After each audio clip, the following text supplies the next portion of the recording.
22절 말씀처럼 노아가 하나님이 시키신 것을 다 준행하였더라. 노아가 어떻게 하나님이 하신 말씀을 다 준행할 수 있었을까요? 그것은 노아가 다 할 수 있었다라는 것은 하나님에 대한 절대적인 신뢰가 있었기 때문이죠. 하나님이 이렇게 하라 저렇게 하라는 것에 대해서 하나님 말씀을 철저히 믿고 그 말씀을 따라 순종했기 때문에 다 준행할 수 있었습니다. 그래서 여러분, 믿음이라고 하는 것, 내가 하나님을 믿는다, 이 살아있는 믿음을 가진 사람이란 또 다른 말이 순종인 겁니다. 믿음이 있는 사람, 하나님의 신실하심을 믿는 사람, 하나님의 약속은 반드시 이루어진다는 사실을 믿는 사람은 그것이 실천적으로 순종으로 나타나게 되어 있습니다. 이런 아브라함 한 사람의 순종을 통해서요, 놀라운 역사가 일어나지 않았습니까?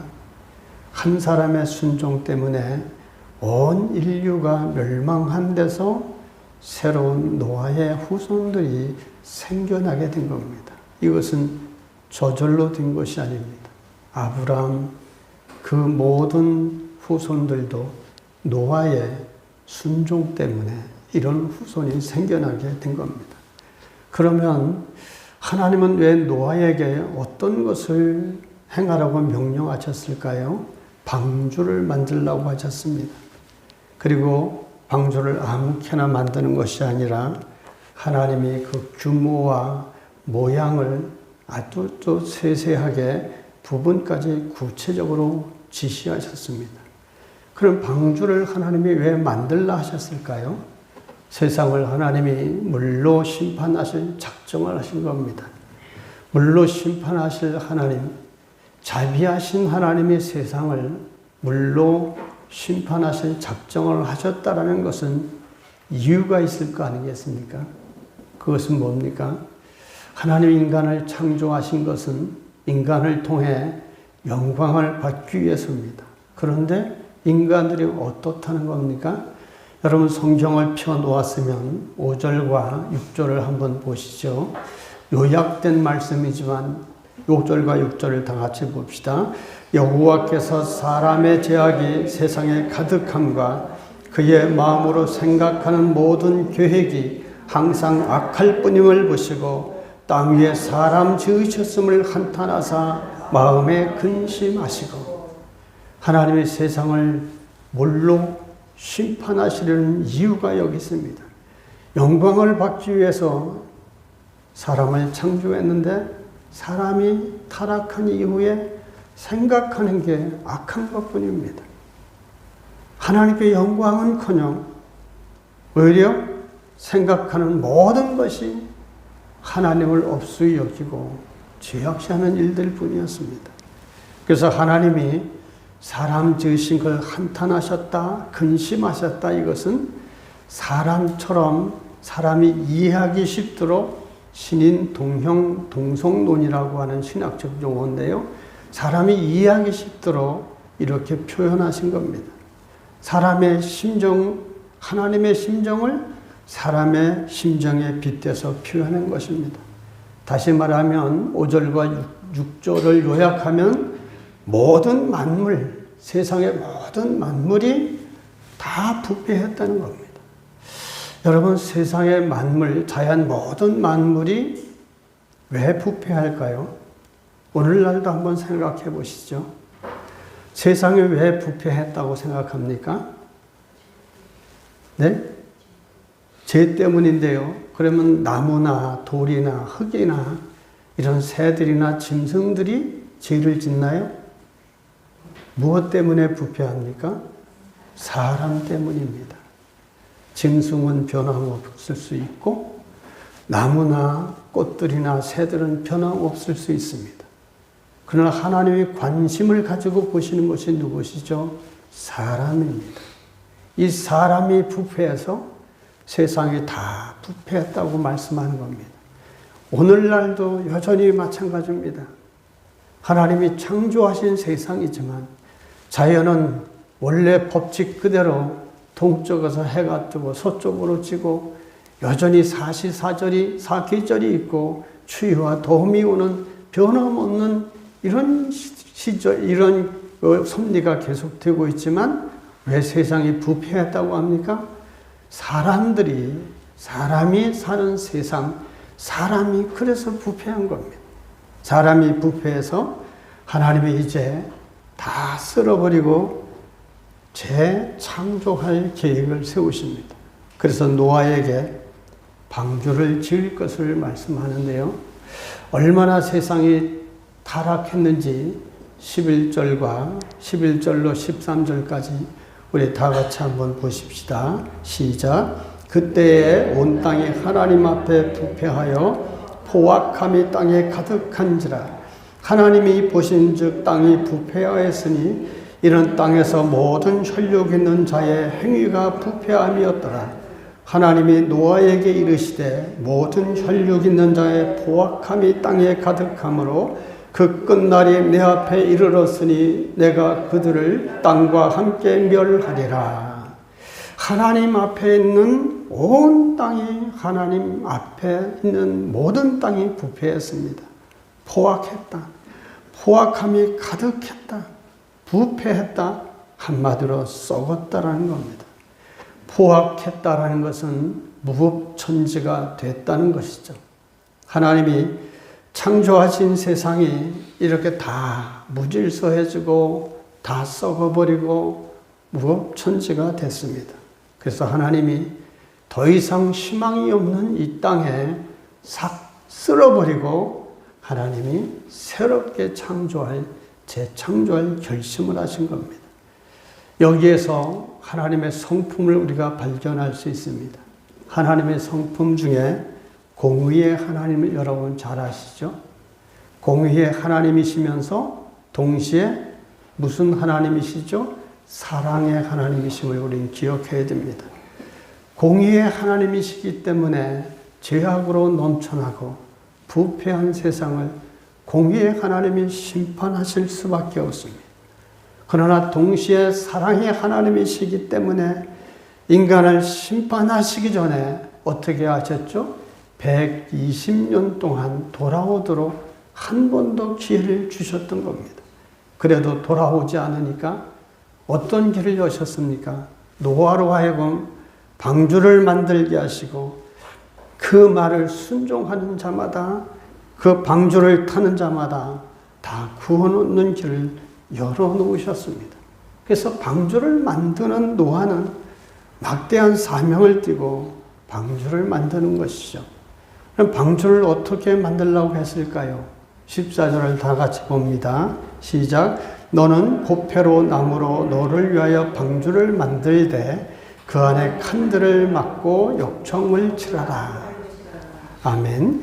이 고페르라고 하는 나무는 요즘 말로 하면 잣나무라고 하는데 원어에 보면 정확하게 어떤 나무인지가 잘 나타나 있지 않습니다. 그래서 이게 지금 귀한 그 아주 단단한 나무인 삼배라는 이런 나무, 이렇게 대부분의 해석들을 하는데, 그래서 그냥 우리 성경에 번역을 하지 않고 잣나무로 하지 않고 고페르 이렇게 나무로 그대로 써놓은 겁니다.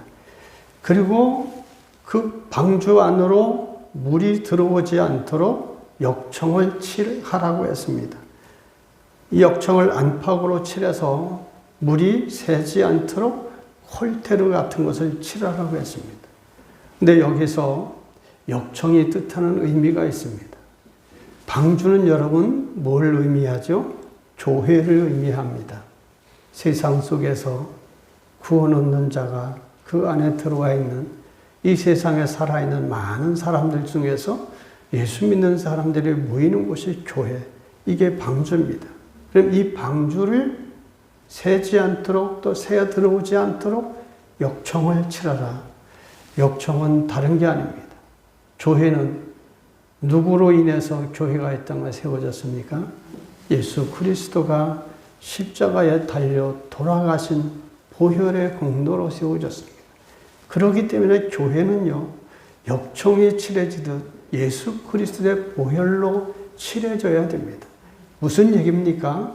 보혈로 칠해진다는 얘기는 세상에 물길이 들어오지 않도록 예수의 보혈로 역청으로 막듯이 예수님의 보혈로 세상의 문화나 세상의 타락한 문물들이 교회에 들어오지 않도록 보혈로 교회는 그렇게 칠해져야 되고, 그렇게 꾸며진 교회가 바로 예수님의 공동체인 겁니다. 그래서 방주에 타면 구원을 얻고, 누구든지 예수님을 믿고 영적 공동체에 속한 자들은 구원을 받게 되어 있습니다. 그러면 하나님이 이제 방주를 이렇게 만들라고 하셨는데 15절로 16절 내용을 보면 하나님이 세밀하게 말씀하시죠. 방주의 길이가 300규빗이 되게 하라. 300규빗이면 약 120m 정도가 됩니다. 초등학교 운동장 넓이만 하죠. 그 다음에 넓이는 50규빗이 되게 하라. 20m 정도 됩니다. 높이는 30규빗미터, 12m가 되죠. 이렇게 모든 세세하게 칸들을 막고 3층으로 지을 것과 창문은 위로 하나 낼 것을 이렇게 말씀해 주셨습니다. 근데 여러분, 이 설계대로 배를 만들었다고 여러분들이 생각해 보십시오. 그러면 이 배에 치명적인 문제점이 생깁니다. 여러분, 오늘날 배를 이렇게 만든다면 굉장히 치명적인 겁니다. 무엇일까요? 여러분, 배가 가려면 뭐가 있어야 됩니까? 엔진이 반드시 필요합니다. 방향타가 필요하고 나침판이 필요하고 운전하는 키가 있어야 되지 않습니까? 근데 하나님은 무엇으로 나아가는 바람을 통해 돛단배를 달라고 말씀도 하지 않으셨고, 키를 어떻게 만들라고 하시도 않으셨습니다. 그냥 둥그런 배 하나 만들어 놨습니다. 그런데 여기에서 우리가 연상하고 떠올려야 될 게 있습니다. 여러분, 출애굽기 2장에 가면 모세가 갈대 상자에 떠내려가죠.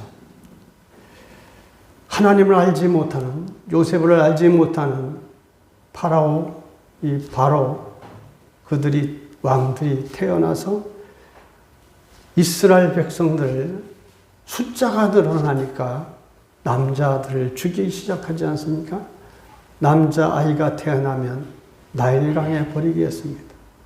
근데 모세가 태어났을 때 이 부모가 레위 지파인데 모세가 너무나 아름다운 겁니다.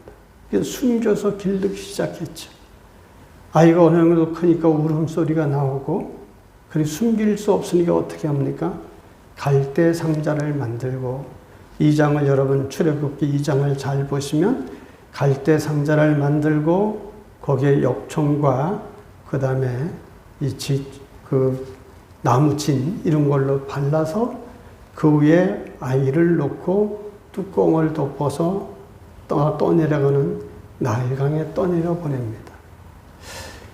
이 방주나 갈대 상자나 원어에 보면 같은 말입니다. 크고 작고의 차이가 있지 모양이나 이런 것이 비슷합니다. 여러분, 여기서 뭘 발견할 수 있을까요? 갈대 상자를 만들어서 내가 정말 사랑하는 나의 아이, 더 이상 내가 키울 수 없어서 죽임을 당하게 되어 있는 이 아이, 부모가 그 아이를 갈대 상자에 담아서 흘러가는 강물에 띄운다라는 심정, 여러분 생각해 보셨습니까? 얼마나 그 마음이 아프고 피눈물이 흐르면서 그 갈대 상자에 자기 아이를 띄워보내겠습니까? 갈대 상자에 아이를 띄워보낸다.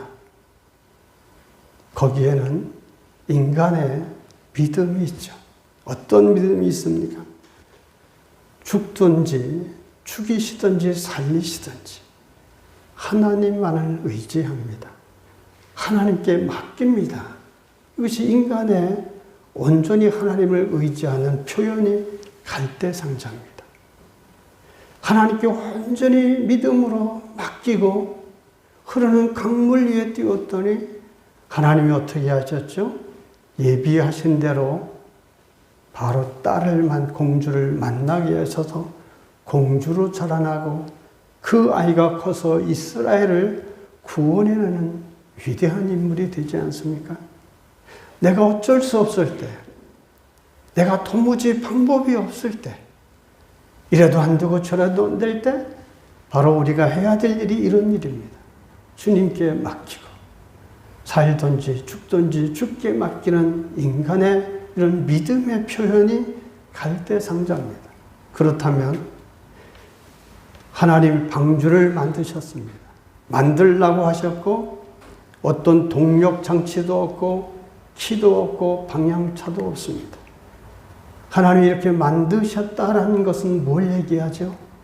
내가 책임지겠다라는 겁니다.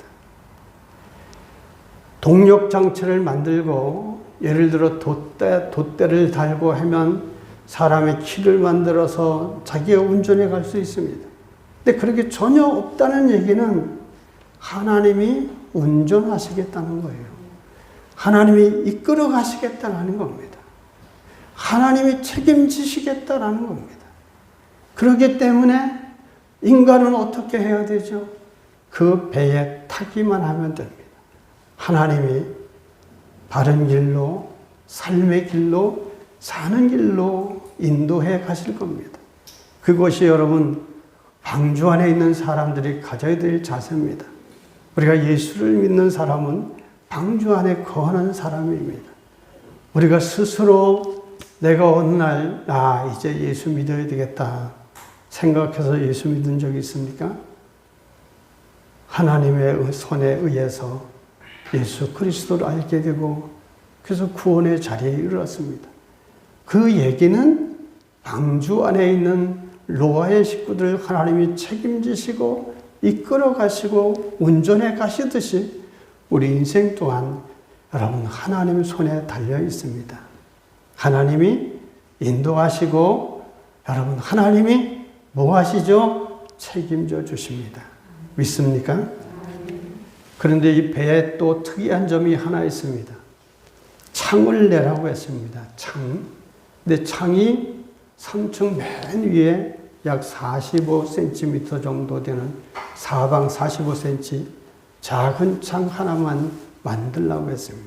그리고 도어, 문은 옆으로 내서 이 한들 돌아다닐 수 있게 그렇게 도어를 만들려고 했고 창은 위에만 만들려고 했습니다.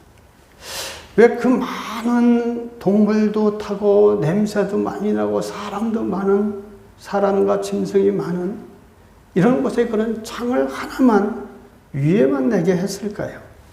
거기엔 하나님의 뜻이 담겨 있습니다. 위만 바라보라.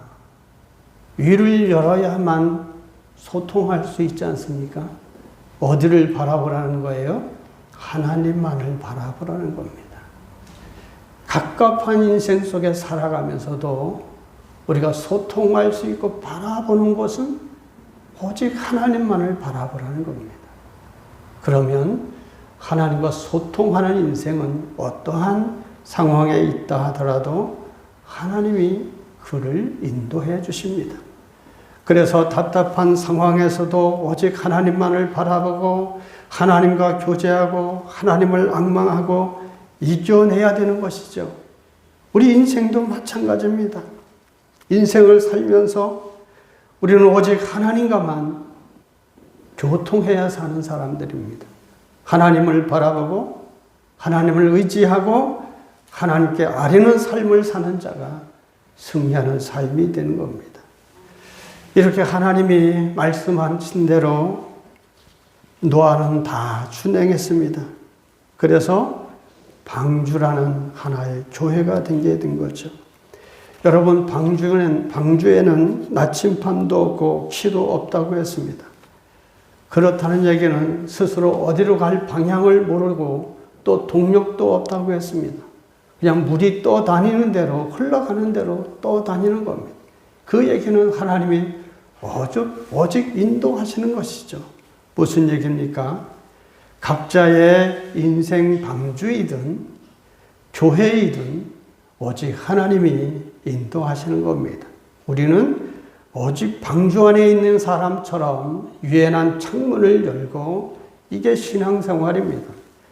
오직 우리는 방주 안에 있는 노아의 식구들처럼 유연한 창문을 열고 하나님을 향해서 하나님을 의지하고 하나님께 기도하는 삶을 살아가는 것, 이것이 신앙생활입니다.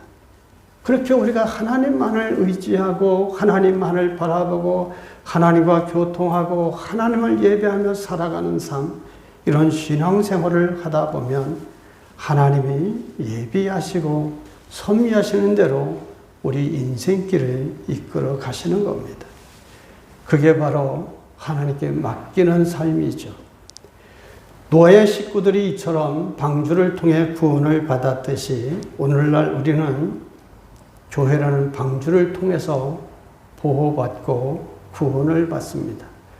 여러분, 방주에 나침판, 또 방향키, 동력장치 이런 것이 없다라는 것은 다른 말로 하면 또 무슨 일입니까?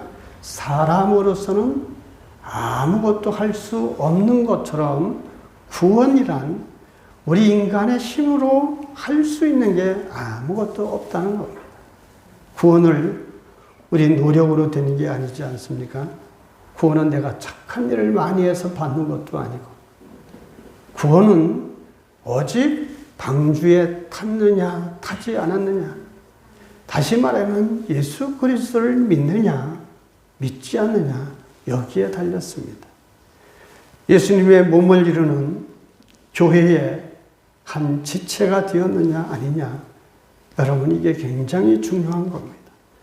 예수님의 몸을 이루는 지체로서 사는 자는 마치 하나님이 이스라엘 백성을 40년 동안 광야에서 보호하신 것처럼, 방주에 탄 노아 가족과 그 짐승들을 보호하신 것처럼 우리를 인도하고 보호해 주십니다. 믿습니까? 이스라엘 백성들은 40년 동안 광야에서 하나님의 보호와 인도하심을 받았지 않습니까? 갈 길을 몰라 할 때는 하나님이 구름 기둥과 불 기둥으로 인도해 주셨습니다. 그들이 범죄할 때는 성막에 가서 죄를 씻게 해 주었습니다. 외로울 때는 말씀으로 위로해 주셨습니다. 여러분, 우리가 위로받고 하나님을 예배하고 하나님께 우리의 마음을 호소하는 곳이 어디입니까? 바로 교회요, 방주 아니고 그리스도의 볼로 세우신 교회입니다. 그래서 우리가 교회 안에 머무는 삶, 말씀의 울타리 밖을 벗어나지 않는 삶, 하나님과 오직 교통하여 살아가는 인생은 위로난 창문을 통해 하나님만 바라보듯이 하나님만 의지하고 살아가는 인생은 우리 인생 삶을 좋은 것으로 반드시 사는 길로 하나님이 인도해 주십니다. 우리 19절과 20절 말씀을 같이 봅니다. 19절과 20절. 혈육 있는 모든 생물을 너는 각기 암소 한 쌍씩 방자로 끌어들여 너와 함께 생명을 보존하게 하되, 새가 그 종류대로, 가축이 그 종류대로, 땅에 기는 모든 것이 그 종류대로 각기 둘씩 네개로 나오리니 그 생명을 보존하게 하라. 아멘. 이 말씀을 자세히 보면 하나님은 어떻게 하라, 이렇게 구체적으로 말씀해 주십니다. 그러면 그 말씀을 들은 사람이 그대로 순종해야 그 말씀을 들은 사람을, 방주를 어떻게 지으라 설계를 주셨으면 그 말씀대로 지어야 여러분 방주라는 실물이 생기지 않습니까? 이처럼 하나님이 말씀하시면 말씀을 듣는 우리는 그 말씀을 순종할 때 하나님의 의도하시고 계획하신 일들이 실제 역사로 나타나는 겁니다. 마찬가지로 하나님은 그 방주에 채울 존재들을 일일이 세심하게 말씀해 주셨습니다. 그리고 그 존재들로 하여금 어떻게 하라고 노아에게 명령합니까? 그 생명을 보존하게 하라. 생명을 보존하게 하라. 생명을 죽지 않게 하라. 생명을 구원하라. 이 말씀을 뒤집어 말하면 무슨 말입니까? 생명을 구하라는 말이죠. 전도해서 생명을 구하라는 뜻입니다. 하나님은 오늘 우리에게 이 방주와 같이 세우신 교회를 통해서 세상에 세파에 떠내려가는 사람들을 구원하시길 원하십니다. 그것이 바로 그 생명을 보존하게 하라. 바로 전도 명령입니다. 부활하신 예수님이 40일 동안 제자들과 함께 계시다가 40일 후에 승천하시면서 주신 말씀이 있습니다. 마태복음 18장 19절 이후에 보면 이렇게 주님이 말씀하셨습니다. 하늘과 땅의 모든 권세를 내게 주셨으니 그러므로 너희는 가서 모든 민족을 제자로 삼아 아버지와 아들과 성령의 이름으로 세례를 베풀고 내가 너희에게 분부한 모든 것을 가르쳐 지키게 하라. 주님이 하신 명령이 바로 전도 명령입니다. 너희는 가서 그들을 가르쳐서 세례 받게 하고 하나님 백성이 되게 하라. 이게 주님의 모든 사람에게 주신 전도 명령입니다. 우리는 이 전도의 명령을 해도 되고 안 해도 되는 게 아닙니다. 명령이라는 건 무엇이죠? 반드시 해야 되는 것이 명령입니다. 군대에서 명령이 떨어지면 명령을 받은 사람은 자기 판단에 따라 행동하지 않습니다. 명령이 옳든 그르든 명령대로 따라야 됩니다. 하나님이 우리에게 전도의 명령을 이렇게 내리셨습니다. 왜 교회는 그러면 전도해야 됩니까? 교회는 이 시대의 방주이기 때문에 그렇습니다. 노아 시대에는 방주를 만들게 하셔서 죽어가는 영혼을 구하게 하셨다면 지금의 시대에는 교회를 세우셔서 교회를 통해 영혼을 구원하게 하셨습니다. 바로 교회는 이 시대의 방주이기 때문에 우리는 늘 복음 전도의 삶을 살아야 됩니다. 그래서 여러분 교회가요 무슨 배인지 아시나요? 방주도 여러 방주가 있지 않습니까? 여러분 기억하시고 착각하지 말아야 될 게 교회는 유람선이 아닙니다. 유람선은 구경 다니고 놀러 다니고 재미있게 재미를 쫓아다니죠. 교회는 무슨 배입니까? 구조선입니다. 생명을 구원하는 구조선이지 유람선이 아닙니다. 오늘날 교회를 유람선처럼 다니는 사람들이 있습니다. 재미를 쫓아다니고 재미없음한가 즐거움을 쫓아다니고 여러분 교회보다 즐거운 데가 얼마나 많은데 교회 와서 무슨 재미를 찾습니까? 교회는 유람선이 아니라 구조선입니다. 한 생명이라도 더 구원해야 될 이런 주님의 명령이 있는 그런 교회입니다. 6장 22절을 함께 다 같이 읽습니다. 6장 22절 시작. 노아가 그와 같이 하여 하나님이 자기에게 명하신 대로 다 준행하였더라. 아멘.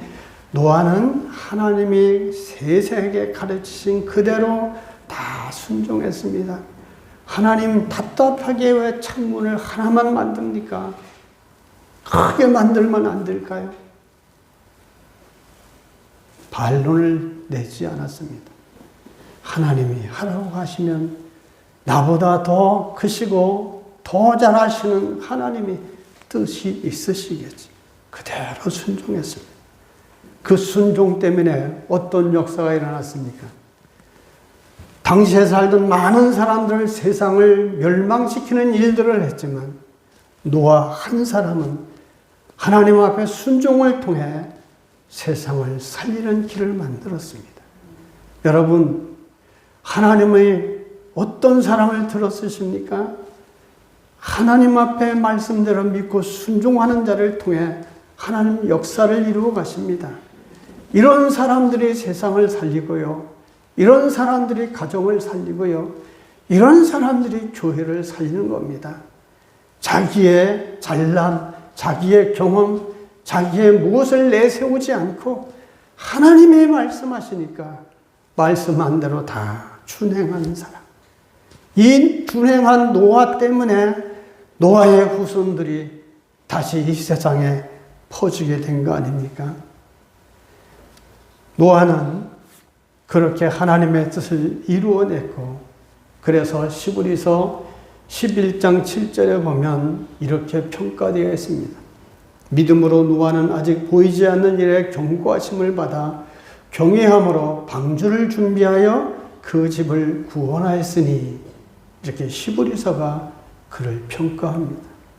말이 여러 번 방주를 짓는 것이 성경에 짧게 나와 있으니까 그렇지 몇 년입니까?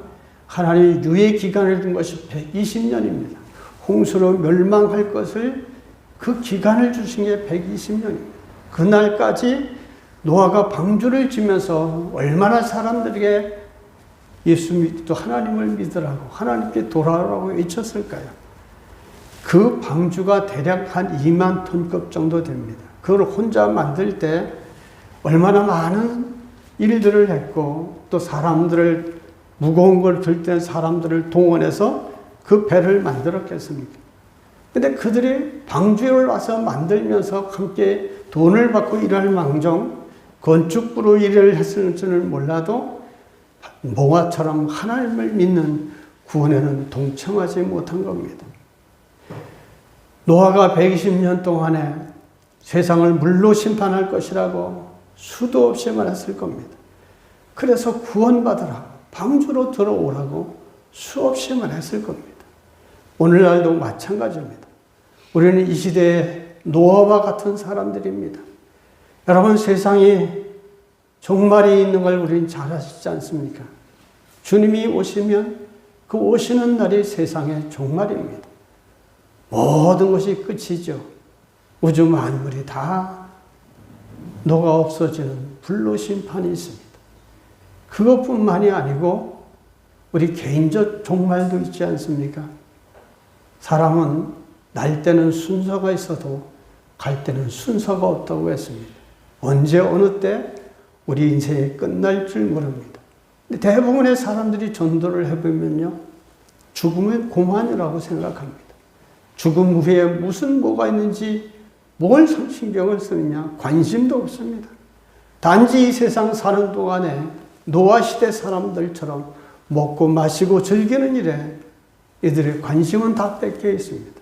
죽음 후에 천국이 있는지 지옥이 있는지 관심도 없습니다. 여러분, 죽음 후에 우리가 아무것도 아닌 인생일까요?